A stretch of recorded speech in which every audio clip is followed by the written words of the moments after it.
चौथी जो है ना, चौथी नंबर में ये है कि मैक्सिमम इलेक्ट्रिक फील्ड। तो सिंपली हम लोग निकाल सकते हैं maximum electric field. Maximum electric field, maximum electric field intensity, electric field intensity, maximum electric field intensity. तो ये क्या है वैल्यूज, हमारे पास ये था E equal to 1/4 pi epsilon naught into q और x डिवाइडेड बटे आर स्क्वायर प्लस एक्स का square 3/2, 1/4 pi epsilon 0 into q और r बटे कितना √2 डिवाइडेड बटे 1/4 पे एप्सिलॉन 0 क्यू r बटे √2। यहाँ पर क्या हो जाएगा r का स्क्वायर प्लस r का स्क्वायर डिवाइडेड बटे कितना 2 हो गया। ये हो गया आपका E मैक्स। E मैक्स कितना पर, एट x बराबर r बटे कितना √2 पर। तो यहाँ पर लिख सकते हैं 1/4 पाई एप्सिलॉन 0 क्यू आर डिवाइडेड बटे √2 इंटू, इसको सोल्व करेंगे, ये 3/2 है तो इसको सोल्व करेंगे तो कितना आएगा 3r स्क्वायर डिवाइडेड बटे 2, इसका पावर 3/2। तो ये मिलेगा आपको E मैक्स इक्वल टू के लिखते हैं, के छोटा लिखते हैं इसको, छोटा के, और यहाँ पर होगा क्यू आर डिवाइडेड बटे, यहाँ पर आ जाएगा आपको √2 इंटू 3r का स्क्वायर डिवाइडेड बटे 2 इंटू 3r स्क्वायर बाई 2 √। तो E मैक्स इक्वल टू के क्यू आर डिवाइडेड बटे √2 इंटू 3r का स्क्वायर डिवाइडेड बटे कितना 2 और √3r डिवाइडेड बाई √2। क्लियर। तो यहाँ पर हो जाएगा k का वैल्यू 1/4 पाई एप्सिलॉन नॉट और ये वाली r, ये वाली r 1/4 पाई एप्सिलॉन 0 और ये हो गया आपका q डिवाइडेड बटे 3r का स्क्वायर डिवाइडेड बटे 2 इंटू √3। ये हो गया कितना 2 हुआ, इसको सोल्व करेंगे तो मिलेगा आपको 2 मतलब 6 हो जाएगा, q/6 पाई एप्सिलॉन 0 और √3 मतलब 6√3 पाई एप्सिलॉन 0 r का स्क्वायर, और ये हो गया E max plus I cap. Same ऐसा ही E मैक्स Q डिवाइडेड बटे 6√3 पाई एप्सिलॉन 0 r का square minus I cap at x equal to minus r बटे कितना √2। क्लियर है बात। मैक्सिमम इलेक्ट्रिक फील्ड इंटेंसिटी ये सही है, सिर्फ x का वैल्यू पुट कर दिया, x का वैल्यू पुट किया तो रिजल्ट ही आ गया। ये किधर है प्लस x के तरफ, और x एक्सिस वाला जो x बराबर माइनस r बटे √2 रखेंगे तो कहाँ हो जाएगा माइनस x एक्सिस के तरफ। तो इसका अगर हम डायग्राम बनाने की बात करें तो अगर इसकी हम एक सिंपल इसको हम देखें सिंपली तो ऐसा मिलेगा। देखिए इसको ऐसे देखिए, ये हो गया, इस पे प्लस चार्ज इस तरह से डिस्ट्रीब्यूटेड है, ये इस तरह से।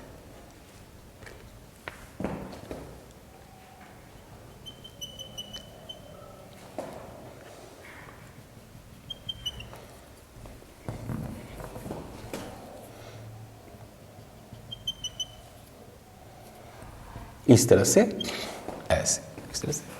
तो यहाँ पर ये जो पॉइंट है मान सकते हैं ये वाला पॉइंट x बराबर नज़दीक होता है काफ़ी। ये जो पॉइंट है वो है x equal two plus r बटे रूट अंडर 2। मान लीजिए यहीं पे है ना, तो यहाँ पर इलेक्ट्रिक फील्ड इधर है, मैक्सिमम इलेक्ट्रिक फील्ड इधर है, और सेम उसी तरह से यहाँ पर भी है, मैक्सिमम इलेक्ट्रिक फील्ड इधर है, सिर्फ डायरेक्शन का है ना अंतर है। इसकी डायरेक्शन इधर, इसकी डायरेक्शन इधर होगी भाई, चार्ज क्या है पॉजिटिव है तो फील्ड बाहर की तरफ। क्लियर है बात।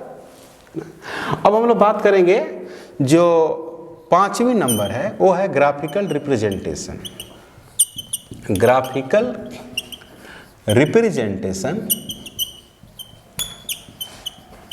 Of electric field intensity. Graphical representation of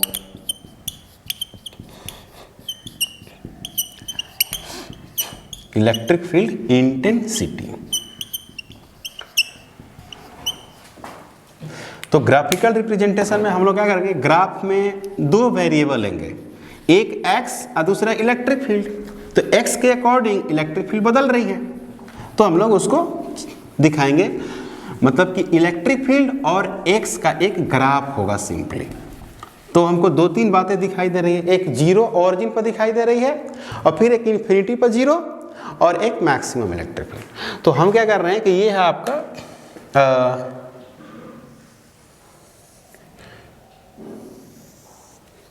ये जो है आपको इधर x है और इधर क्या है इलेक्ट्रिक फील्ड है, इधर इलेक्ट्रिक फील्ड है। तो मैंने अभी बताया था कि ये इधर या जीरो है, तो इधर जो इलेक्ट्रिक फील्ड होगी वो निगेटिव इलेक्ट्रिक फील्ड होगी, और इधर जो इलेक्ट्रिक फील्ड होगी क्या होगी पॉजिटिव होगी ना। इलेक्ट्रिक फील्ड पॉजिटिव मतलब डायरेक्शन, डायरेक्शन इसकी डायरेक्शन इधर आने का मतलब कि डायरेक्शन नीचे, और इधर जाने का मतलब कि डायरेक्शन इधर। तो हमने दिया है क्या इधर x एक्सिस दे दिया इसके तरफ, तो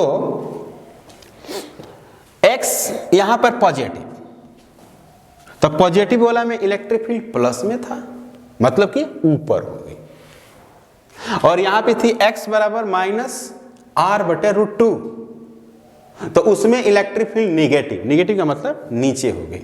तो ग्राफ कुछ ऐसा होगा,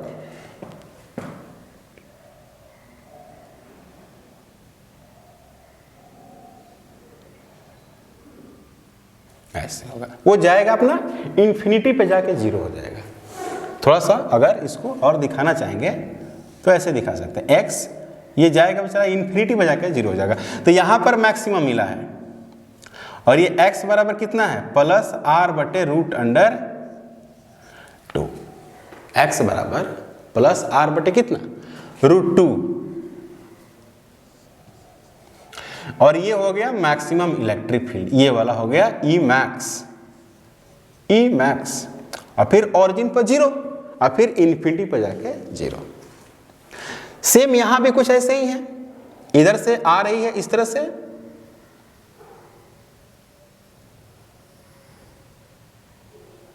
ऐसे, और ये है आपका मैक्सिमम इलेक्ट्रिक फील्ड इंटेंसिटी, और ये कौन है x बराबर माइनस r बटे रूट अंडर 2, और ये है आपका क्या maximum electric field E max है। ये हो गया ग्राफ। तो ग्राफ भी कई बार पूछा है जेईई मेन में, ऑब्जेक्टिव में, और x बराबर प्लस माइनस r बटे रूट 2 वाला भी पूछा है, और ओवरऑल ये बोर्ड में पूछा है।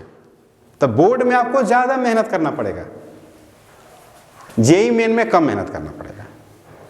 क्लियर है बात। तो ये क्वेश्चन आपका कंप्लीट हुआ यहां पर। फिर इसमें हम लोग नोट में और बातें करते हैं, थोड़ा इंटरेस्टिंग बात करते हैं नोट में। फिर से नोट में ये लिख रहे हैं, इसको हटा देते हैं पहले, ये r रेडियस, और यहां पर एक पॉइंट थी, जिस पॉइंट के चलते हमको इलेक्ट्रिक फील्ड इधर मिला था, वो इलेक्ट्रिक फील्ड मिला था पॉइंट पर इलेक्ट्रिक फील्ड KQX r का स्क्वायर प्लस x का स्क्वायर 3/2 ऐसा मिला था। अब इसमें हम लोग क्या कर रहे हैं कि ये वाली जो दूरी है ना, ये वाली दूरी x, ये बहुत दूर लेके जाते हैं, बहुत दूर। जब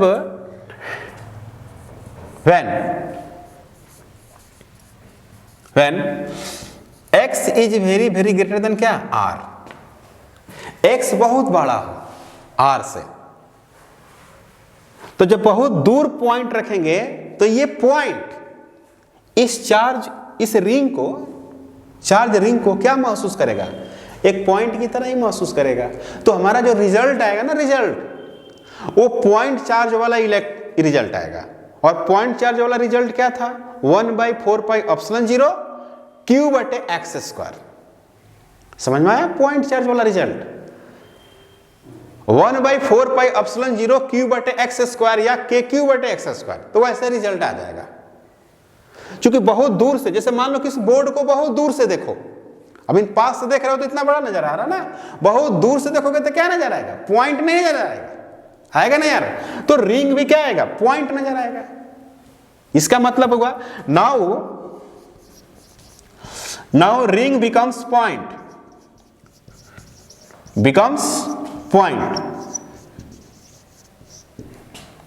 now ring becomes point, ring क्या बन जाएगा, पॉइंट बन जाएगा। तो हम लोग लिखेंगे कि r² plus x² nearly equal to क्या हो जाएगा, ये वाला बेचारा क्या हो जाएगा, 0 हो जाएगा, रेडियस विलुप्त हो जाएगी। तो फाइनली क्या हो जाएगी, x² हो जाएगी ना, ये इसका मतलब तो ही हुआ। तो बहुत बड़ा होगा तो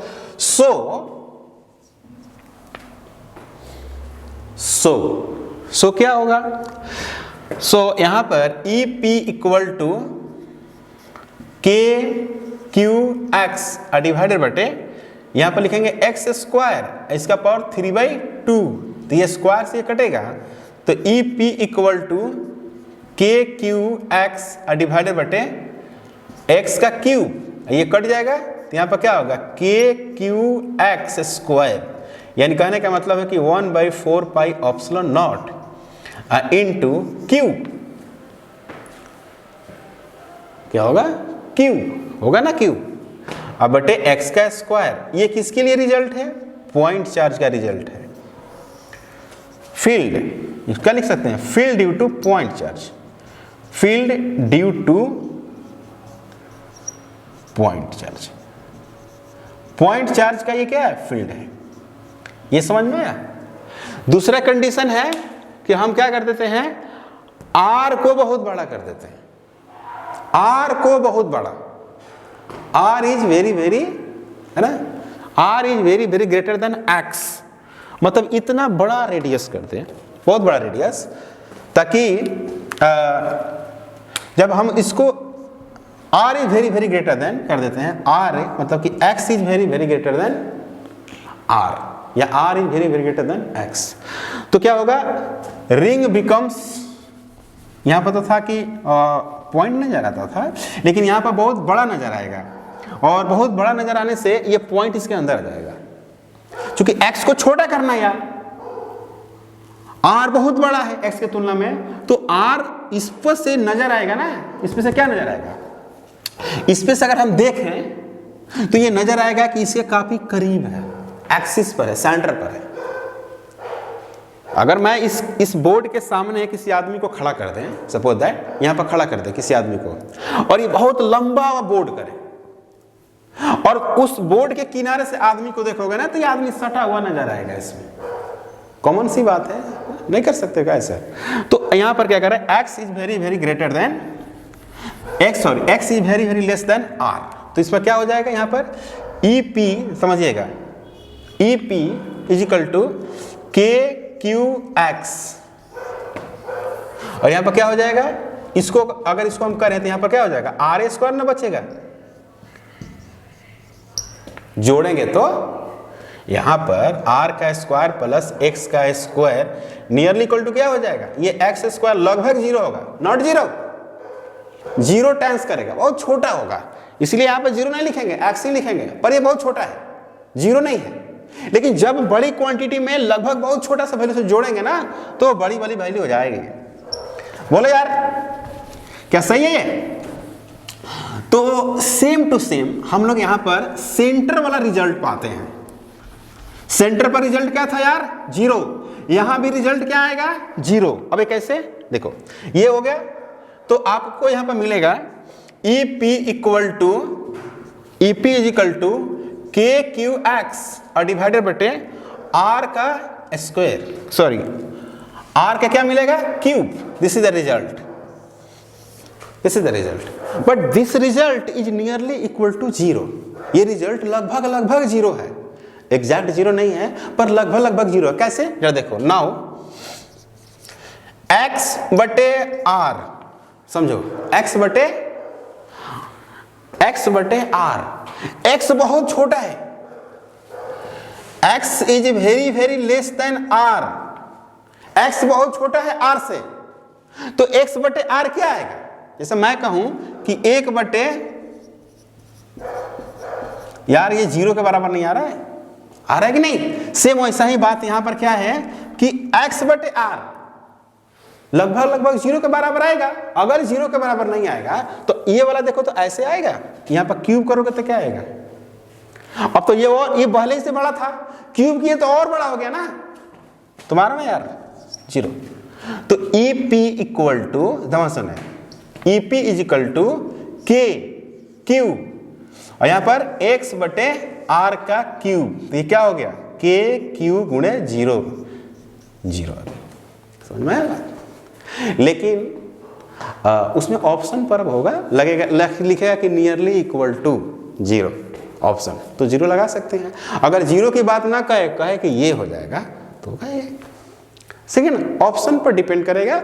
और आप इसको पढ़े हो, आप अपना भी तो लॉजिक लगाते हो ना एग्जाम में क्या होता है, कितने भी आप अपना ही लगाते हो, लास्ट में तो अपना ही लगता है। तो मिला जुला कर ये बात रही, ये दोनों के दोनों क्वेश्चन नीट के क्वेश्चन है, और जो नीट के क्वेश्चन है ना, यही बिहार बोर्ड का भी वेट है ऑब्जेक्टिव में। कुछ क्वेश्चन होते हैं जिनके वेट नहीं बदल सकते, जिनकी क्वालिटी को ज्यादा इंप्रूवमेंट नहीं कर सकते हो, कुछ ऐसे क्वेश्चन होते हैं जिनके क्वालिटी को इंप्रूव करके आप 12th के क्वेश्चन को एडवांस बना सकते हैं, एडवांस के क्वेश्चन तक पहुंचा सकते हो। लेकिन कुछ क्वेश्चन होते हैं जिनके लेवल बढ़ा नहीं सकते हो, जिसमें से ये बेचारा होते हैं। तुम देखना ये बोर्ड में भी पूछा है, CBSE बोर्ड तो अच्छे खासे क्वेश्चन पूछता है, और तुमको देखना है एडवांस में भी पूछा है। यहीं पर कंडीशन ला देगा SHM का, है ना, एक पार्टिकल रख देगा और बोलेगा ना निगेटिव चार्ज पार्टिकल है कि उसको हम क्या किए कि फोर्स, यहाँ पर अभी फील्ड है तो फोर्स लगेगा, चार्ज है तो अब कहेगा कि डिस्प्लेस कर दिए, तो डिस्प्लेस कर दोगे ना इक्विलिब्रियम पोजीशन से, तो आगे ऐसे करने लगेगा पीछे, तो वो SHM में आ जाएगा। उसका टाइम पीरियड और फ्रीक्वेंसी की बात कर जाएगी, और जो फोर्स होगा डायरेक्टली प्रोपोर्शनल x हो जाएगा with negative sign, this is condition of the SHM। ऐसा सवाल पहुंच जाता है एडवांस में, तो इस तरह का था, है ना। अब हम लोग आगे पढ़ेंगे एप्लीकेशन ऑफ गॉस लॉ, ठीक है ना। तो हेडिंग देंगे हम लोग, fresh heading, application of Gauss law. जो मैंने ये बताया है ये बोर्ड के लिए बताया है। इस क्वेश्चन को एक बार आप देख लोगे और जाके चाहोगे कि बोर्ड में बना दें, बोर्ड में डिराइव कर दें 5 नंबर का क्वेश्चन या 5 नंबर का ये बातें आती है, तो तुम नहीं कर पाओगे। इसीलिए आपको इस पर प्रैक्टिस करनी होगी। सिर्फ ये नहीं कि मोबाइल से देख रहा है तो पगलपन हो गया ना, पेन जब तक नहीं चलाओगे तब तक कैसे सीखोगे। तो कॉपी कलम लेकर बैठो, टेबल पर मोबाइल को लगा दो, है ना, और उस पर उससे नोट करके सीखो। जब तक कलम नहीं चलाओगे ना तो लगेगा कि तुम बहुत विद्वान हो, कलम चलाओगे तब पता चलेगा, ठीक है ना छोटू। तो आगे हम लोग एप्लीकेशन ऑफ गॉस लॉ में आते हैं, ठीक है। अब हम लोग यहाँ से स्टार्ट करेंगे application of Gauss law.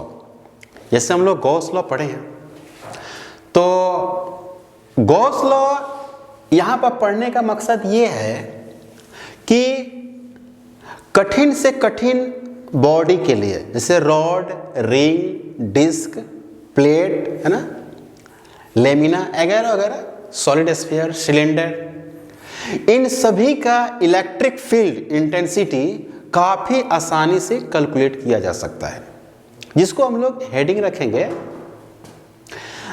Application of Gauss law. उसमें बारी बारी से सभी को कैलकुलेट करेंगे काफ़ी आसानी से।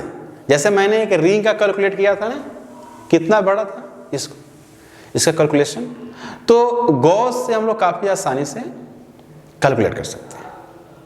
गॉस हम लोग सुविधा के लिए पढ़ते हैं, असुविधा के लिए नहीं पढ़ते हैं। ओके, और आप मेहनत करो। जो मोबाइल पर आप देखते हो लेक्चर ना, उसको सिर्फ देखा मत करो, कलम कॉपी लेकर उसको बनाया करो।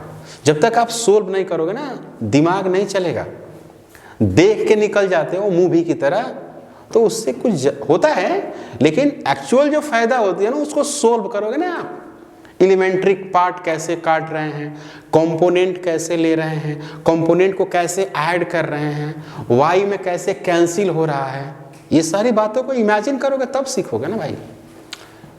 तो मैं एक्सपेक्ट यही करता हूं कि आप कैलकुलेशन भी कीजिए, लिखिए। जितने ज़्यादा लिखिएगा ना, प्रैक्टिस ही मेन होता है। कोई जीनियस नहीं होता है, बहुत जीनियस नहीं होता। जीनियस तो वही होते हैं ना जो प्रैक्टिस करते हैं। जो प्रैक्टिस नहीं करते वो जीनियस कैसे हो सकते हैं? संभव ही नहीं है। तो इसीलिए जितना ज़्यादा से ज़्यादा प्रैक्टिस करो। प्रैक्टिस का कोई लिमिट नहीं है, जितना तुम कर सकते हो प्रैक्टिस करो। मूवी वगैरह के चक्कर में मत रहो, फिल्म के चक्कर में मत रहो। ये तो भारत में बहुत बड़ा धंधा है। पिक्चर बनाना बहुत बड़ी बिजनेस है, ये तुम नहीं जानते हो। लाखों लोग, करोड़ों लोग बर्बाद हो चुके हैं, और फिर उसी पाथ पर तुम भी हो। मोबाइल लेकर बस तुम अपना मैसेज ले रहे हो, मैसेज दे रहे हो, कुछ कर नहीं सकते हो। किसी का मैसेज पढ़ के तुम कुछ कर नहीं सकता है, सिर्फ मजे ले सकता है, मजे दे सकता है, बस इससे ज़्यादा कुछ नहीं है। तो इसलिए बोल रहा हूँ कि तुम मेहनत करो, पूरा मेहनत। सिर्फ वीडियो देखने से नहीं हो जाएगा, चाहे मैं हूँ चाहे कोई भी हो। प्रैक्टिस करो और पिक्चर से बहुत दूर रहो, क्योंकि ये माइंड को बहुत ज़्यादा डिस्टर्ब करता है। डिस्टर्ब ही नहीं, ब्रेन वॉश कर देता है। इसीलिए इससे जितना दूर रहो, ठीक है ना। क्योंकि ये फिल्म नहीं बनती है, धंधा है, एक बिजनेस है। और उस बिजनेस में तुम वो मत बन जाओ, डिमांड और सप्लाई वाला कंडीशन मत बन जाओ, ठीक है ना भाई। तो हम लोग आज पढ़ेंगे छोटू application of Gauss law. Fresh heading देते हैं, application of Gauss law. Application of Gauss law.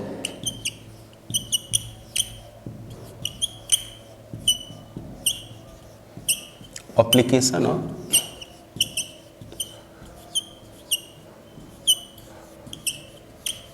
Gauss law. इसमें पहला जो है, पहला calculation of electric field, calculation of electric field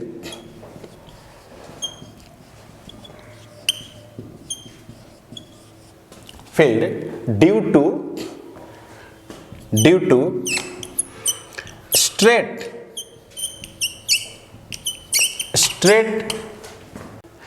straight uniformly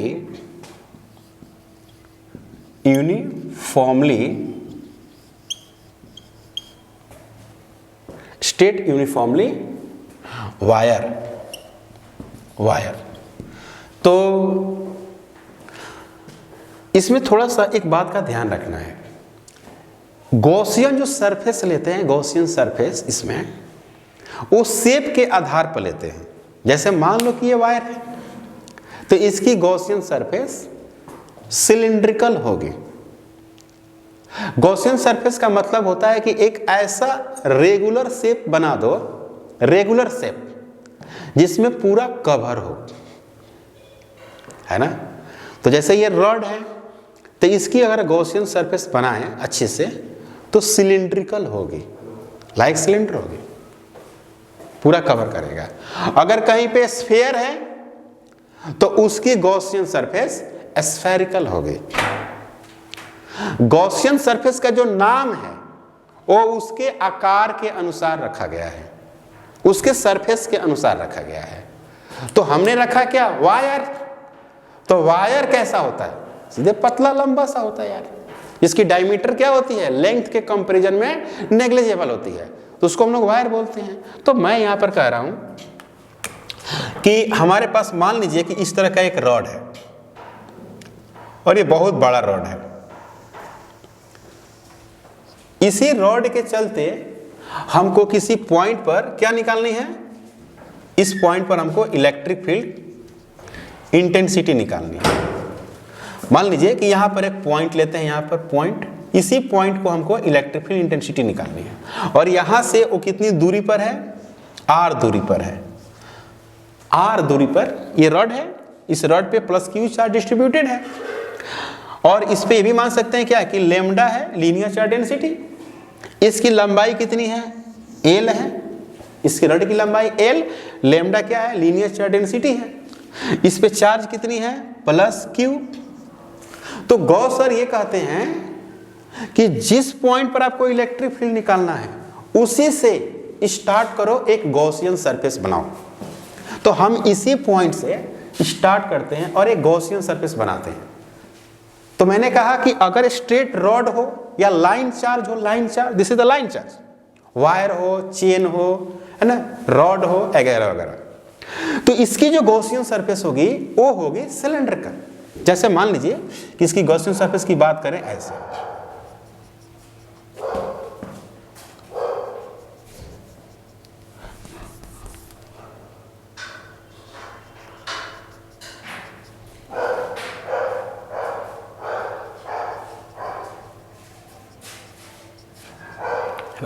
cylindrical बना रहे हैं। तो like this is the Gaussian surface. अब ये बात रही कि जो लंबाई है, लंबाई वो सिलिंड्रिकल की होगी, सिलेंडर की लंबाई होगी, न कि लेंथ की होगी, ये रॉड की होगी। क्योंकि रॉड तो इन्फिनाइटली है, तो इन्फिनाइटली तो ये हो गया आपका एल, ये बन गया एल, और ये हो गया क्या इसकी रेडियस, ये क्या हो गई रेडियस, और इस पे है प्लस क्यू चार्ज। क्लियर। अब ये क्या करेगा कि ये चारों तरफ फील्ड निकालने की कोशिश करेगा, ये चारों तरफ रॉड फील्ड निकालेगा, इस तरह से फील्ड निकालेगा। अब ये फील्ड गॉसियन सरफेस के अंदर ही रहेगा, भागेगा नहीं। यही तो इमेजिनेशन है कि हमने उसको चारों तरफ से क्या कर दिया, ढक दिया, फील्ड कहीं से पास नहीं कर रही है। तो यहां पर हम इसी पॉइंट पर एक क्या लेंगे, क्रॉस सेक्शनल एरिया वेक्टर लेंगे, जो सतह पर क्या होगा, परपेंडिकुलर होगा। बोलिए सही है। तो यहां पर जब क्रॉस सेक्शनल एरिया लेंगे तो इलेक्ट्रिक फील्ड इस पर क्या होगा, इधर होगा। तो यहां पर क्या लिख सकते हैं कि जो EP है वो क्या है, पैरेलल है किसके, DA वेक्टर के। तो थीटा इक्वल टू क्या हो जाएगा, 0 डिग्री होगा। बोलो यार, EP जो वेक्टर है वो पैरेलल हो गया किसके, DE के। तो थीटा बराबर क्या हो गया, 0 डिग्री होगा, थीटा बराबर 0 डिग्री। तो हम लोग क्या लिखेंगे, now from definition of flux, now from definition of flux, definition of flux क्या था भाई, फ्लक्स से definition, phi E equal to integration EDA और cos 0। तो यहां पर हम लिख सकते हैं कि phi E equal to E into DA, और 0 से लेकर कहां तक, 2 pi R into L, area. Cylindrical जो शेप है उसकी एरिया होगी ना, तो कितना होगी, 2 पाई RH होती है, H के जगह पर क्या है, L है। बोलो सही है। तो इसको हम लोग इक्वेशन नंबर 1 मानेंगे। यहां पर P पॉइंट का electric field. Clear. From Gauss sir क्या कहते हैं, क्या कहता है Gauss law, phi E equal to Q enclose divided बटे क्या, एप्सिलॉन नॉट, इसको बनते हैं सेकेंड। तो फ्रॉम फर्स्ट एंड सेकेंड दोनों को क्या करेंगे, इक्वेट करेंगे। तो EP DA और क्या हो गया, Q इनक्लोज्ड डिवाइडेड बटे एप्सिलॉन नॉट। अब देखो यार, जो इलेक्ट्रिक फील्ड है इंटेंसिटी वो कांस्टेंट रहेगी। कैसे, इस पे चार्ज यूनिफॉर्मली डिस्ट्रीब्यूटेड है, तो हर जगह से फील्ड क्या निकाल रहा है, सेम निकाल रहा है। ये लाइन जो वर्टिकल लाइन है वो सीधी है, तो यहां पर फील्ड लो, चाहे यहां पर लो, यहां पर लो, कहीं भी लो, हर पॉइंट पर फील्ड क्या है, कांस्टेंट है। तो वेरिएबल कौन हो गया, क्रॉस सेक्शनल एरिया। यहां पर एरिया वेक्टर, फिर एरिया वेक्टर, फिर एरिया वेक्टर, एरिया वेक्टर, ये सभी DA ऐड हो रहा है क्या, 2DA 3DA 4DA up to so on. तो हम लोग इसको कैलकुलेट करने में जब कैलकुलेट इंटीग्रेशन जब करेंगे तो हम लोग ईपी को बाहर कर देंगे। किसको बाहर करेंगे गुरु? इसको। तो इसको बाहर करते देखो, ईपी ईपी और यहां पर क्या लिखेंगे? 0 से 2 पाई आर इंटू क्या? L. 2 pi are into L. 0 और क्या हो गया? 2 पाई आर इंटू एल और यहां पर क्या हो गया? D A. ईपी 0 से 2 पाई आर इंटू एल और डी ए और क्यू बटे कितना? Epsilon naught. तो आ गया e p equal to a 0 से 2 pi are into l equal to q बटे ऑप्सलन नॉट।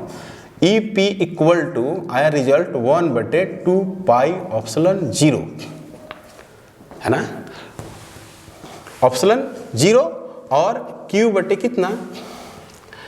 क्यू बटे R into L. This is the result, P point पर इलेक्ट्रिक फील्ड का रिजल्ट। इसको ऐसे भी लिख सकते हैं, लैम्डा के केस में भी लिख सकते हैं। तो लैम्डा के केस में जो लिखेंगे तो इस तरह से लिखेंगे, लैम्डा इक्वल टू क्या होता है? क्यू बटे एल। क्यू बटे एल, तो E P is equal to 1 by 2 pi epsilon 0 और क्यू बटे एल को लैम्डा डिवाइडेड बटे कितना? आर। क्या सही है? देख लो भाई, EP बराबर 1 बाई 2 पाई एप्सिलॉन 0 लैम्डा बटे आर। अब यहां से वेक्टर फॉर्म में लिखें, वेक्टर फॉर्म में, तो EP 1 बटे 2 पाई एप्सिलॉन 0 इंटू लैम्डा बटे R N cap. N cap का मतलब normal unit vector, normal unit vector. इसका क्या मतलब हुआ कि जो इलेक्ट्रिक फील्ड है वो क्या है? सतह पर परपेंडिकुलर है कि नहीं?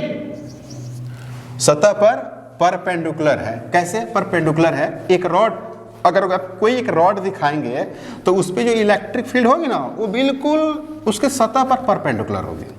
जैसे मान लीजिए कि रॉड दिखा रहे हैं, ऐसे प्लस चार्ज है, तो इस पे जो इलेक्ट्रिक फील्ड निकलेगी ना यहां से सीधे परपेंडिकुलर, यानी यहां पे भी ऐसे बाहर की तरफ। अगर मान लीजिए कि इस तरह से है और ये माइनस है, माइनस, तो यहां पर क्या हो जाएगा? सीधे अंदर की तरफ हो जाएगी। P point, P point. तो ये रिजल्ट हुआ। तो इसका जो फील्ड है वो किस पे डिपेंड कर रहा है? 1 बटे आर पे। एक होता है कि 1 बटे आर स्क्वायर होता है, तो 1 बटे आर स्क्वायर का मतलब हुआ कि अगर दूरी सेम दूरी पर जा रहे हैं 2 मीटर 2 मीटर पर, तो एक स्फीयर लिए हुए एक रॉड, तो स्फीयर वाला ज्यादा घट जाएगा क्योंकि आर स्क्वायर होता है और यहां पर क्या होता है? आर होता है। यानी इसकी अगर हम एक डायग्राम बनाएं, सिंपल सा डायग्राम, तो इस तरह की डायग्राम मिलेगी फील्ड की और लैम्डा की। अगर हम डायग्राम बनाते हैं तो जैसे मान लीजिए कि E डायरेक्टली प्रोपोर्शनल लैम्डा और E 1 बटे क्या? आर, 1 बटे आर। तो यहां पे E, इधर E है, इधर क्या लिखते हैं? इधर R, इधर लिखते हैं E, तो ये हो जाएगा आपको ऐसा हो जाएगा। अगर हम इधर लिखते हैं, अगर इधर लिख रहे हैं E, इधर लिख रहे हैं lambda, straight line, simple rectangular hyperbola straight line. क्योंकि charge density increase, field increase. Charge density अगर बढ़ती है रॉड पे, charge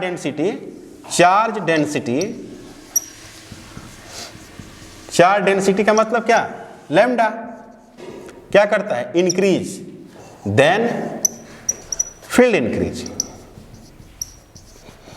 field increase and perpendicular to the surface, and perpendicular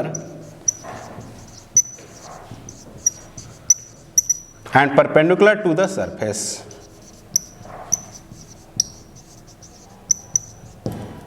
and perpendicular to the surface.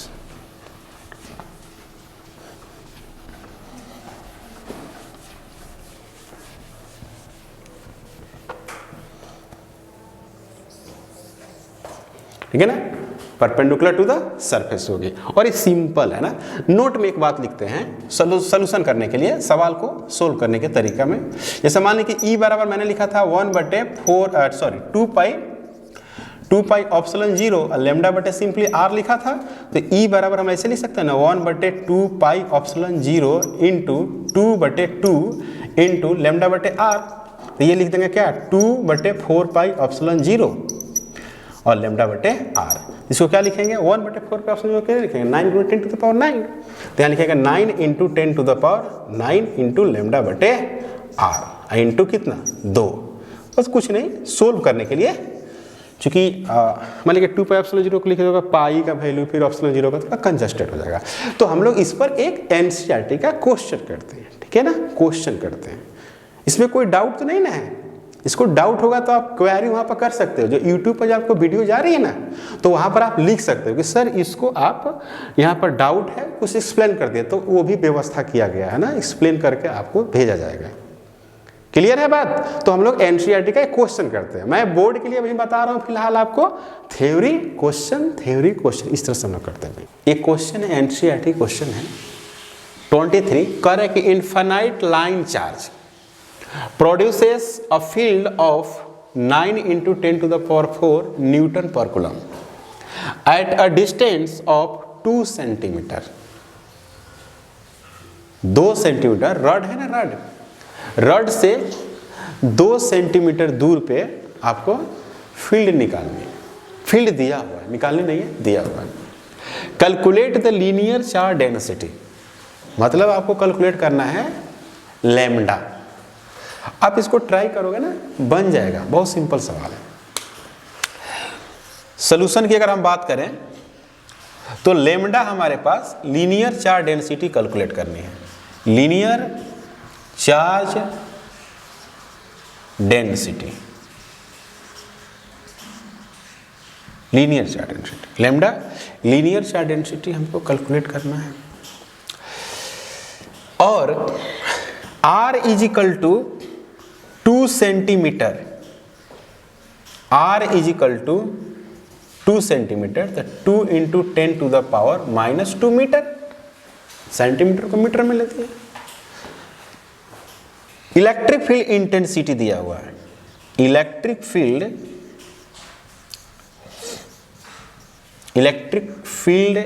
Intensity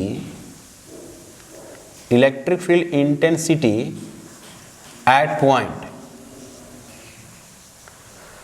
point कितना दिया हुआ है 9 × 10 to the power 4 newton per coulomb.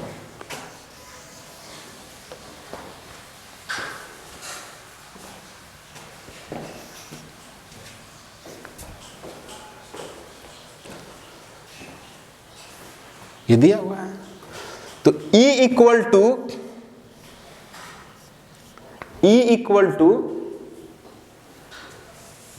1/2 pi epsilon 0 lambda बटे R। ये फॉर्मूला मैंने बताया था। इसको हम लोग बोले थे कि ऐसे भी लिख सकते हैं 1/4 pi epsilon naught lambda by R into कितना 2, 9 × 10 टू द पावर 9। E बराबर 9 × 10 टू द पावर क्या 9।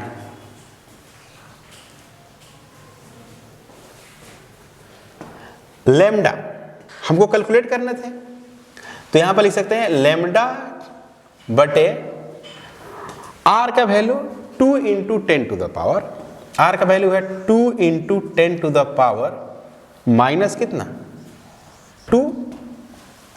और यहां पर क्या है 2 और यहां पर E है। E जो E क्या है आपको E दिया हुआ है 9 × 10 to the power 4, 9 × 10 to the power 4। तो ये 9 और ये 9 और ये वाली 2 और ये वाली 2 कट गई। ये यहां पर आएगी, यहां पर तो कितना हो जाएगा 10 टू द पावर, ये वैल्यू कितना हो जाएगा 10 टू द पावर 2 हो जाएगी। तो 10 to the power 2 = 10 10 to the power 9 into lambda. Clear है बात?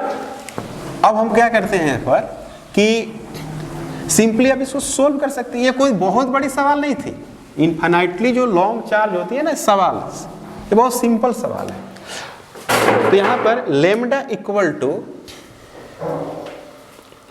10 to the power 2 divided by 10 to the power 9, और lambda equal to 10 to the power 2 into 10 to the power -9। तो इसको सोल्व करेंगे छोटू तो क्या मिलेगा? 10 to the power -7। इसको थोड़ा सा अच्छे ढंग से अगर सोल्व करें तो क्या मिलना चाहिए? अगर इसको लिखते हैं 10, ऐसे लिख सकते हैं, और यहाँ पर लिखेंगे क्या 10, तो एक और करना पड़ेगा 10 इंटू 10 to the power -7, ऐसे लिखे। ठीक है ना? यानी हम इसको ऐसे भी लिख सकते हैं, देखो इस तरह से लिख सकते हैं 10 into 10 to the power minus कितना 6। 10 को हमने लिखे ना, अच्छा 10 to the power 10 to the power 7 है, तो इसको हम लोग ऐसे लिख सकते हैं। तो इसको ऐसे भी लिखा जा सकता है 1 इंटू 10 to the power -6, और 6 को क्या लिख सकते हैं? माइक्रो लिख सकते हैं, माइक्रो। तो यहाँ पर लिख सकते हैं 0.1 माइक्रो, है ना? यूनिट क्या होगा? Coulomb metre. ये हो गया आंसर। इतनी सरफेस चार्ज डेंसिटी होगी। क्लियर है बात? कोई इसमें डाउट? अब इसमें अगर इसमें नोट की बात करें, जैसे माने कि ये इसमें पॉजिटिव था, लीनियर चार्ज डेंसिटी क्या है? पॉजिटिव है, तो फील्ड की जो डायरेक्शन होगी, ये बार बार बताया जा रहा है कि यहाँ पर पॉजिटिव चार्ज दे रखा है, तो जो फील्ड होगी ना, फील्ड इस पे वो बिल्कुल इधर ही होगी। मिड पॉइंट पर अगर लेते हैं, परपेंडिकुलर बाइसेक्टर पर लेते हैं तो सीधे इधर होगी प्लस में। अगर यहाँ पर लेते हैं ना तो कुछ अदर बात होगी, लेकिन यहाँ पर इस तरह के हम लोग नहीं पढ़ेंगे। बोर्ड में इस तरह की बात नहीं होती है, इस तरह की क्वेश्चन नहीं आती है। जे मेन और नीट में इस तरह की बातें आती है। यहाँ पर पॉइंट क्या होगा, तो ये बार बार बता रहा हूँ कि अगर डायरेक्शन आप दिखाओगे ना तो बिल्कुल बाहर कर देना, अगर चार्ज पॉजिटिव है तब। चूंकि मान लो कि इस पॉइंट पर अगर फील्ड आप निकाल ही रहे हो, सपोज दैट, तो इसके इस पॉइंट के चलते भी तो फील्ड होगी ना, पर वो फील्ड जो होगी ना सतह पर क्या होती है? परपेंडिकुलर होती है, सतह पर परपेंडिकुलर। अगर मान लो कि माइनस हो,